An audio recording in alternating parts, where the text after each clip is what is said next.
sinasabi mo? Oo. Wait lang. Hoy, Zoom natin. ba't di mo sinabi sa mama mo? Mamaya pa raw siya pupunta, eh aalis na kami. Walang tao doon. Ay, sorry na kasi. Tama ko na kayo pupunta.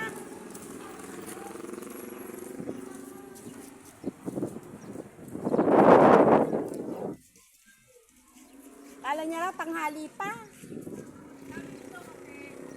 Oo nga, eh kaso mo binago. Binago ni Ma'am Jean. Doon sa buhay na tubig, doon kami matutulog. Kaya kaibigan ko taga Pangasinan. Layo. Madam niya, madam. Uy, nakakakoti kayo. Oo, magka-grab kami. Kagrab kami ni Noah. Saan kayo pupunta? Bilang bandage. Sabi ni Jingle, delikado raw yan, baka maiyan mo sa